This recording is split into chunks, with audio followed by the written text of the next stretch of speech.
park is recorded. So the park is a beach here. It's a 2-mile-long beach, and as you can see, it's very popular. A lot of people come here to camp, to recreate.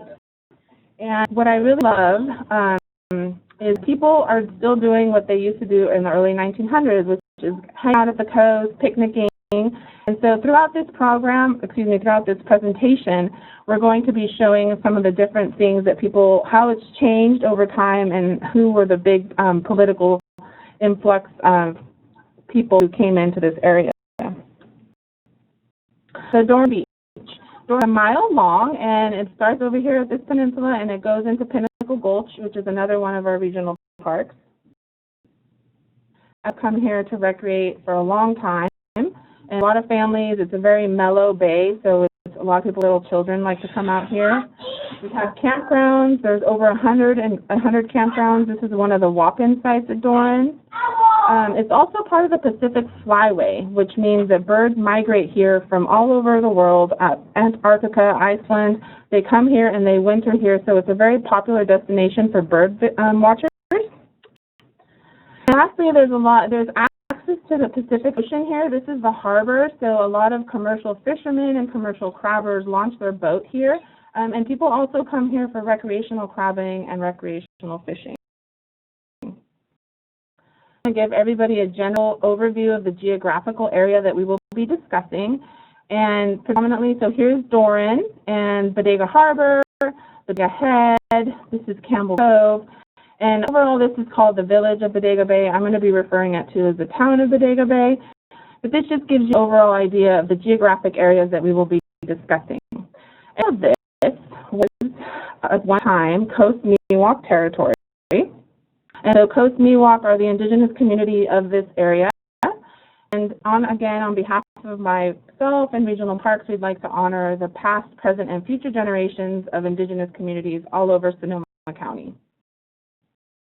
So here gives you a general idea of the various communities that exist in this county. So the Coast Miwok, their kind of geographic boundary was the Russian River all the way down to the Americano, which you can't see on this map, but it encompasses part of Petaluma and Marin County. So a little chat box, if you'd like, you can answer this question. Who is the town of Bodega Bay named after? An uncommon fish, a naval officer, a Russian explorer, or a popular market in New York City? I'm just giving you about 20 seconds if you want to put something in the chat.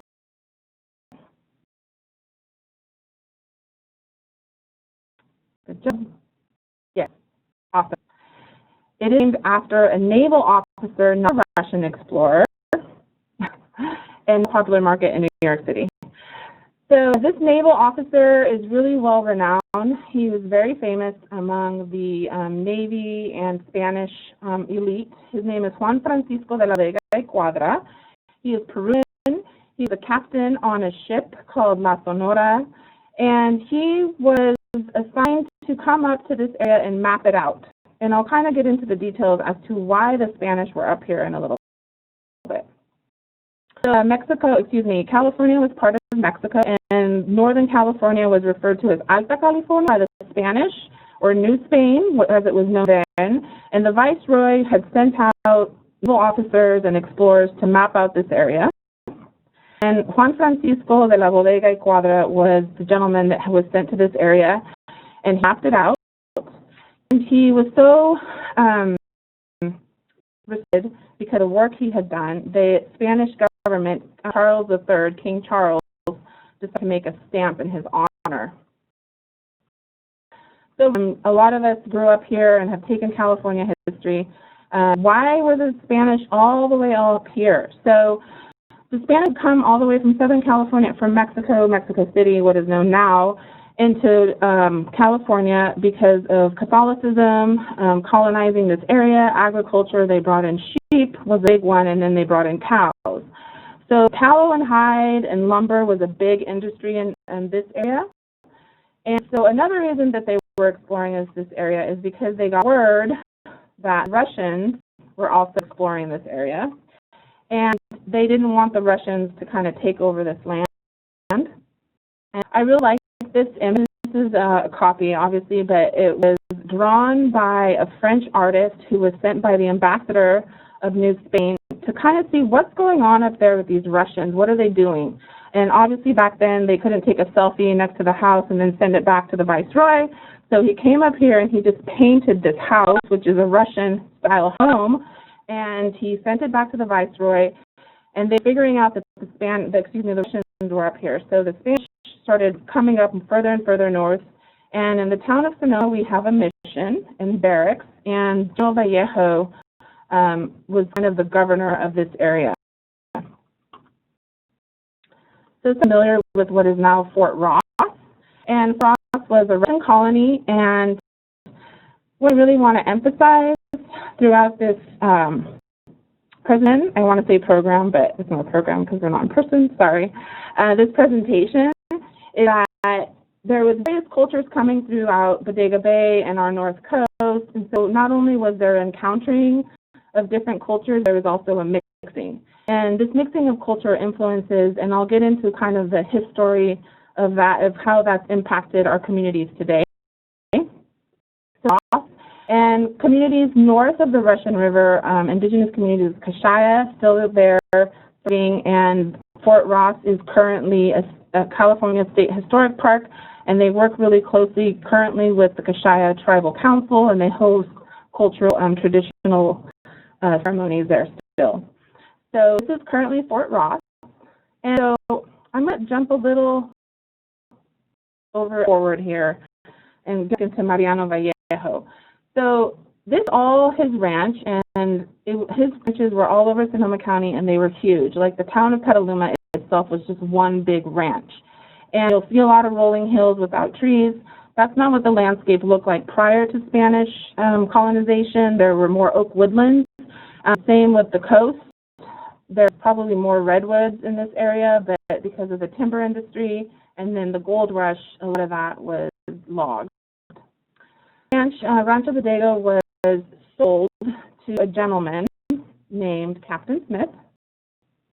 And Stephen Smith, originally from Massachusetts, and he was also an explorer, also a trader and kind of a businessman. And he wanted to buy that ranch.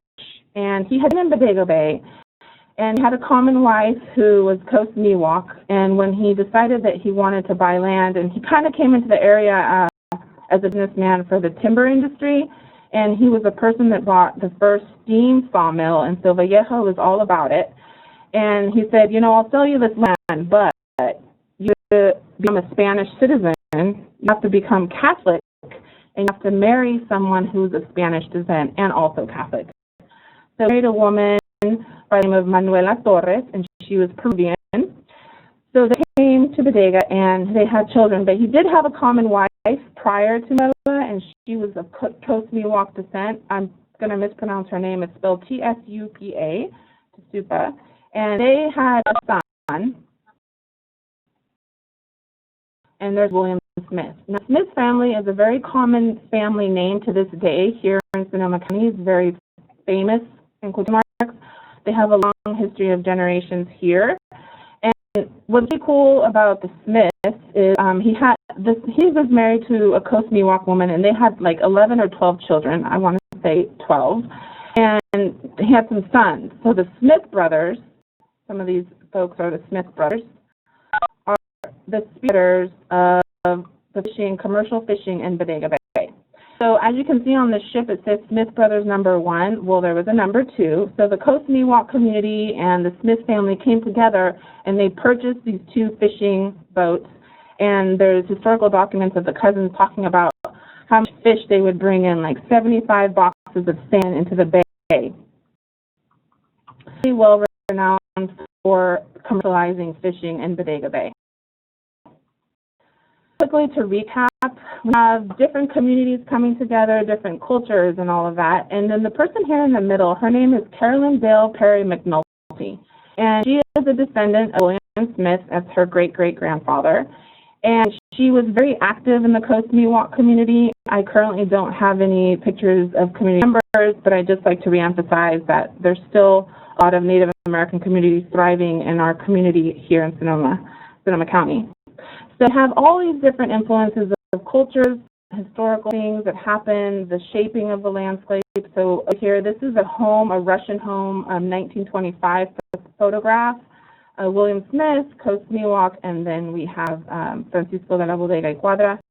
And Rancho Vega Historical Society, they hosted a family reunion for the Smiths, and 40 people came to that family reunion, and there was a lot of anecdotes and storytelling about their family. All right, so we kind of have a general overview of what was kind of going on, and I know we're just scratching the surface.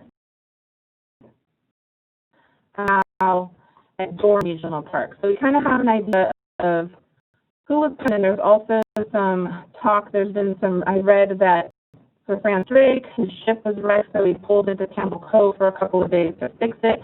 So we know Juan Francisco de la Vega y Cuadra was here, Coast Miwok territory. You can still find some middens over here at the Bodega Head State Park. There's a lab, Gaffney Point. So another indicator when we look at landscapes, so you can tell who has been there, is kind of asking these questions of like, what are these things named after? Gaffney Point, John is going to talk about somebody with that name, Bodega, the town of Bodega, who it's named after. All right, so I'm going to hand it over to you to talk about the history of Doran Park and its nearby area. Well, thank you, Irma. Yeah, I'm going to talk about Doran Park. And the one thing I want to point out is this area from 1,000+ feet in the air looks relatively the same as it did when the day came, but of course it's altered quite a bit, and I'm going to talk about that. And a lot of the alteration has taken place at Doran and some of the surrounding area as well too. So if you can kind of pull out some places I'm going to be talking about are of course Doran, or sometimes referred to as the sand spit before it was a park. Bird Walk, which many of you might be familiar with, another park right by Doran. I also have Campbell Cove right across the harbor mouth from Doran, and of course Bodega Head in general, which is the whole big park now right there. So yeah, so Doran Park was named after William Doran. He was a ranch owner. The Sand Spit, which is now Doran Park, encompassed part of his ranch was 640 acres. He purchased it. Not who exactly he purchased it from, probably Stephen Smith, but it was 640 acres and stretched up and down the coast, and it of course included Doran Park. On this slide here, we've got the map that Bodega created, and it doesn't show Doran, but it shows Bodega Bay. And what I'm always amazed about is how accurate these maps were for the day. I mean, they didn't have any aerial imagery. They had to do with instruments and going along the coastline. It's certainly accurate, and although never actually entered the harbor, he kind of pulled up in front of it. There's some stories in one of his crewmen's diary about how some of the Native Americans who lived there, Coast Miwok, came up in tule boats and they traded with him, but he didn't really spend any real significant time around Doran. So coming up, this is basically Bodega Bay in 1893, and so from the time the Russians got here till about the 1870s, it was a pretty hopping little port. Lots of supplies went down to San Francisco from there, lots of agricultural goods. But the way it was pretty navigable. You could actually take in larger vessels, some carrying up to 200 tons of goods and things like that. They didn't have much trouble navigating the harbor. That sort of changed with when the Russians came and the area became farmed and the harbor really silted up. So where some people say that the channel mouth there was about 3 feet or 4 feet at high tide, and then at low tide you could walk across. And so this picture right here is from 1942, and it's when the jetty was created. And it was created to open the harbor mouth, stabilize it. And in the early 1940s, the county actually purchased the land from Josephine Simpson, who was a descendant, the daughter of William Doran. They condemned it and purchased it because the Army Corps of Engineers wanted it for the dredging spoils that we're going to have from opening up the channel as well as kind of creating the jetty. And so they put that on there, raising the level of the park. This is one of my greatest finds in researching because I had heard about this bridge built between the jetties to carry the rocks. And you see it in the right-hand corner there. Basically, this is Doran, kind of where the jetty campground is. You can see it's much narrower. They built a road there. they brought the rocks down to build both jetties. So in the next slide, there's still remnants of that jetty there 80 years later. You can see there's a, this is one of sort of the concrete pilings, and that's just right by the jetty or the harbor side of the jetty, at the jetty, outside the jetty loose area. There's also some old pylons, wood pylons that you can still find there too. So check it out the next time you're there. It's pretty interesting. So the county created and dedicated the park. You made it a park in 1943 after the jetty was built and the dredging was done. They actually named the park after William Doran, and they named the road going through Doran Park actually Simpson Boulevard after Josephine Simpson, one of his daughters. And of course, Simpson was her maiden name. And so I would love to see, I couldn't find any pictures of this dedication in the newspapers or anything like that. So if anyone does have any photos for some reason, or knows of some, or knows where I could find some at the end of this, or give me my email address, and if you could send it my way, that'd be just fantastic. Slide is just a look at a little after, maybe you all know it, and I'm the only one who didn't know it, but Doran Park had an airport at one time. 1947, the county built an airport at what's now Birdwalk, and they operated off and on until about the early 1960s. That was at that time was, hey, development's good, everyone we bring into this area is great. So they did sort of like, hey, a lot of commercial, or excuse me, like sportsmen will come down here. You might fly in from the Bay Area to go fishing or hunting or that sort of thing.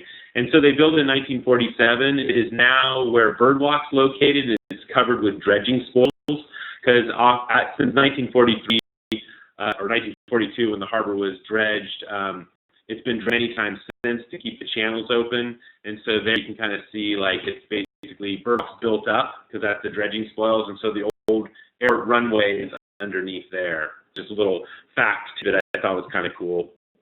On the next slide, this shows Doran in the early 60s, and you can see how it really has retained its sand spit character. That area of open space, sandy area is where the jetty campground's now located. But you kind of see this rock retaining wall around the outside. That was built when the jetty was created to kind of hold it in place and keep the sandbar from moving around. Basically, from anecdotal accounts, it sounds like the sandbar, has always been there, but it's changed shape. Some holes were blown through it during high tides or stormy areas, so it definitely moved around. So a lot of the work since then has been to stabilize it. You can kind of see that there. It does not look like that now. In 52, they built the Coast Guard station. You can see where they carved out a little harbor for the boat, more dredging at this time. In the next slide, you've got actually the Coast Guard station. And this one was newly built. See how more rock riprap was kind of used again just to hold this sandbar that used to move around quite a bit in place. And again, it looks a little different there now. It's very barren because, again, it's just, not a lot that has been done at that point at the park. So this is from the 1970s. And so the park did not actually charge fees until 1967. From 1993 to 67, there were very few improvements. There was a road in the beach areas, and basically you could come, spend a day, camp, as long as you could find a spot, drive on the beach if you wanted to. I read an account of, certainly with some dune buggy action. One woman wrote into a letter to the editor saying how dangerous it was and that sort of thing. So really there was not much there except the road and some portable toilets. 67 is when the county started developing it a little bit more and actually charging fees. And I love this down here where you can kind of see you've got the, these are from 1970. It's $2.50 to camp or for an overnight permit, and 50 cents per car. Although if you have more than 7 people in a car, like that's it, it's $1. So the next photo is from dedication. It's not a dedication of the park. It's actually of Vega Bay in the harbor, the historical landmark. And really the reason I'm including this slide is not so much for the dedication, but that sign is still there. And if you left-hand picture, it's very, just flat, sandy area, nothing around it. But here's a picture of the sign today. And you see the dunes have grown up around it. And a lot of that was introduced by county park staff to stabilize the dunes so there wasn't much wind-blown sand, make it a more pleasant area to camp. You're not getting sand blasted quite as much because, of course, it's always been windy out there. But you can see how the terrain has changed quite a bit. There's down at the bottom, which is an invasive. Here's a picture from the 1980s.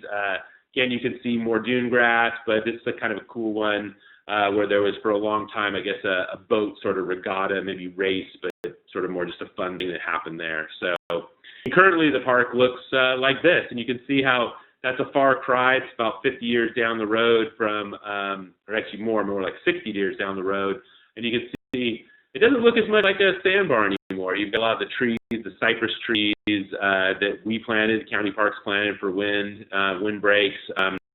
You can see that rock jetty or rock wall that holds things in. So yeah, so really the park has been changed quite a bit by the things that people have done, certainly county park staff, and so it's much more stable area. The height of the park was raised. The only time you get the tides going across any portion of the park are when we have a tide, real high tide with a storm, and then sometimes the water will wash over still. Nothing like it did in the past. So I'm going to touch on this one thing briefly. Basically, this area changed quite a bit had it not been for a determined group of citizens, because in the 1950s, late 50s, PG&E wanted to put a power plant right across from Doran Park at Campbell Cove, and the county basically, at that time, there wasn't a lot of involvement in local government by the citizenry. So with public hearing, they approved the power plant, and they approved power lines down Doran. And this slide is actually a tabletop model that Pete presented. You can see the power plant there, the jetty, and you can barely make out the power lines that were supposed to go down it. Now, they're going to be 200 feet tall every 1,800 feet, so there would have been about 6 or 7 of them that would have been on the bay side, so right along the beach area. And they resembled this. This is from a power plant in Morro Bay. So they would have been big, and PG&E was said, oh yeah, we need the right of way, but you can still camp under them, enjoy the ocean. I think it would have been a lot harder to enjoy with the buzzing of those lines, because if you've ever been under them, they're quite noisy. So this slide basically shows that they got far along. This is from 1963. You can say it had started construction on the reactor, or at least the reactor housing, the hole for it. And they were quite a way along. And this is kind of, you can see how far they got. This was where the reactor would have sat. It had promotional material for it. You can see they were going to call it Atomic Park, and they had pamphlets, and they said, yeah, we'll allow recreation around there. That'll be fine. It's not going to be a big impact on the area. And so you think, well, wow, this seems like a huge deal. It really changed the area. But back then, it was sort of like, it was sort of an unquestioned good, and people didn't really get involved in challenging these type of decisions. But that all sort of changed because of this. And the first person was a local woman named Rose Gaffney, who owned a big chunk of Bodega Head. And she kind of a local character. She didn't live on Bodega Head, but she inherited from her husband and knew it like the back of her hand, just really was in love and connected to the area. And PG&E approached her in 1958 and said, hey, we want to buy about 70 acres of your land for this power plant. And she said, no, probably not. Quite maybe a little more colorful language, according to people who knew her. But they, at that time, public utilities could basically condemn private land for the public good, so they condemned 70 acres of her land, and her sort of, crusade against PG&E. She didn't mind selling the land to become a park or something else, but she did not want to see the coastline developed. People got involved. Hazel here was a waitress in town, and she overheard a lot of the talk between the county officials and the PG reps about what was going to happen. And really, at first, people were more against the power line across Doran, and also the road, which is now West Side Road, that was going to be created around the harbor. They didn't want to change the character. They didn't want to change the character that would bring. David Pisone got involved later on. He's the gentleman in the black shirt. I got a picture of him older, which I thought, hey, he wasn't old when this happened. So he had organized lots of events, lots of public events at Doran Park and places like that to keep the momentum, keep this in the paper, keep this going. People involved with Joel Hedgepeth, who, I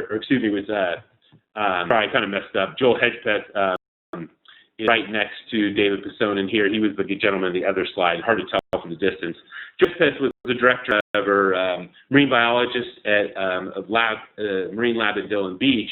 And his especially intertidal zones, and so he was very concerned about the plant being there because it made it a great place to study. Had intertidal zones both on the harbor side and the ocean side is what made it a great place for PG&E to be, because they would take water from the harbor side, reactors, and pump out warm water on the ocean side, which would really mess that area up. And so he was against it because of that reason. Sloan became involved. One that really geared people against this was a public meeting that David Pisonin hosted in Santa Rosa, and about 150 people showed up. And the meeting was, according to Doris Sloan, who was there, kind of boring. People were losing interest until David Pisonin recognized the state had come to the meeting. So he started asking the gentleman questions. And the gentleman was very dismissive, basically said, hey, we don't want to hear from you citizens. We don't want to hear from experts. We don't want to know, people who can have an opinion on this. And it fired up the crowd. And like Doris Sloan wasn't involved that much in the fight against the plant, but she became involved. And a lot of people, that really galvanized people. Because basically you had this official from Sacramento saying, hey, we know it's best, just let us do what we want to do. All were the Cordums. On the right, that's Bill Cordum. He's Trail out on the coast is named after him. He was also, he went into forming the Coastal Commission. But really, it was his brother Carl on the left and Carl's wife Jean who played more of a significant role. Cordum wrote in 1962 this letter to the editor in San Francisco Chronicle that really made the battle that was happening in Vega Bay over the plant known to the general public. And that's when the PUC, who had given a Public Utility Commission, who had given approval for the plant development, really they had just kind of rubber stamped it. Well, they reopened meetings. There was a lot of participation. His wife, Jean, was a mover and shaker in the Democratic scene in San Francisco and beyond, and she actually got a lot of political support in C-63 and 64 against the plant. And so he was really instrumental in getting the political will going. And then Bill Cordum, he was a veterinarian, and he really kind of united the ranchers because there had been some nuclear accidents in England that had really disrupted the dairy industry. So he united the ranchers and the dairymen against the plant. So it was this big, broad group of people who came together to really push back against PG&E and the county against the plant. But what really, truly, finally did the plant in was David Pisonin hired this, a real renowned geologist named Pierre Armand, who is well known of all his services. And so he and Doris Sloan kind of snuck into where the reactor hole was being built, and there was no one around, and he basically walked around it. It didn't take him very long to find actually a spur of the Andreas Fault running right through the reactor hole. And so once that was known, United States Geological Service got on board. PG&E still said, we can modify the design, that sort of thing. And then in '64, the big earthquake in Alaska happened, and people could really see then the damage an earthquake could do. And so at that point, PG&E finally pulled out, and so we've got a beautiful, pristine area. We've got a park at Bodega Head. Here's left of the hole in the head. You can see Doran across there. And so I bring all this up, not because it's super related to Doran, but just we all in touch with the land, and boy, it would have been a much different experience going out there if this had gone through. And so as the volunteer coordinator, I'm just going to roll in really quickly to a plug for volunteerism at Bodega Bay. There's a group of very dedicated volunteers, mostly from the California Native Plant Society, who remove ice plants on the side of the park. It's really spearheaded by two women, Jan Lochner and Penny Dalton. For the last 3 or 4 years, they've gone out there almost every Wednesday with a group, and they've removed ice plant. They removed actually 4 acres of ice plant, opening up habitat for the native plants there. To give you 4 acres of ice plants, about 3 football fields worth. And then here you go. This is bird's beak. I believe it's the purple plant in there. And that's one of the rare endangered plants that's out there. And you can see that's ice plant right down below it. So they have been removing ice plant to basically open up this habitat for these plants.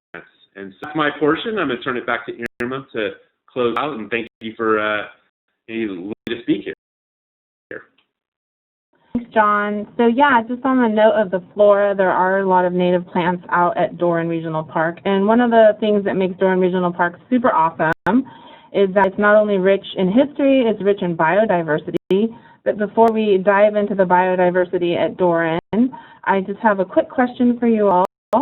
Is what animals do you think call Doran Regional Park their home? And you can go ahead on your lower right-hand corner, type it in a little chat box.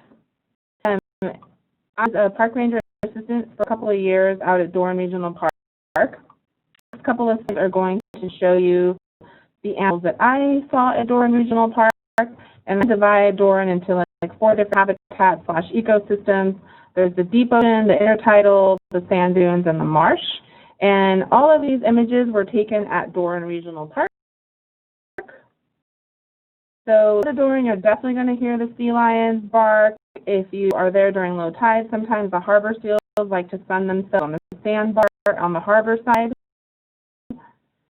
Black whales, porpoise, and the intertidal zone is really an intertidal species found by the jetty. The rocks there have become habitat for some really cool animals. I have 2 here, the sea star and the sea anemone. We have skunks, raccoons, coyotes. Is one of the really rich biodiverse areas. Again, there's that heron with that shark leopard on its beak. And then this cute little fellow over here, this is a river otter. There is a freshwater creek that dumps into the marsh chain creek. And what's awesome is that despite the amount of park visitors, the amount of different historical influences, political things that have happened around Doran, it's still a really thriving, rich, diverse park. And with that, I'm going to close, and I thank you all for joining us. A lot of our programs are made possible by Sonoma County Parks Foundation. If you are interested and you enjoy this program and you love your parks, we invite you to support at Sonoma County Parks Foundation. And with that, I'm going to close and thank you all. Oh, yeah. Yeah, one of the things, I could not find a photo. I do all my research online. I went to the Sonoma County Library website. I got a subscription to newspapers.com, which has tons of newspapers. I could not find a photo of Doran before 1942. Some people on the beach. It's hard to tell what's going on. So if anyone knows of a resource, it might have to wait until after the shelter-in-place order is over. I have a feeling some of the historical societies might have photos in their archives that aren't online. But I would love if anyone knew of someone who had a photo of the dedication, had a photo of, from the harbor of the sand spit, before it was a park, because I would just love to see it, but I could not find any photos of that. So I'm going to put my email in the chat, so if you want to just email me afterwards or anything like that, or have any questions after that, you're welcome to send me an email along. But I'd love to see some of those photos. Great. I went ahead and put my email on here if you have any further questions, and please join us for our next and present webinar on Helen Putnam, which will be next Friday. Awesome. Okay. Thank you, everybody.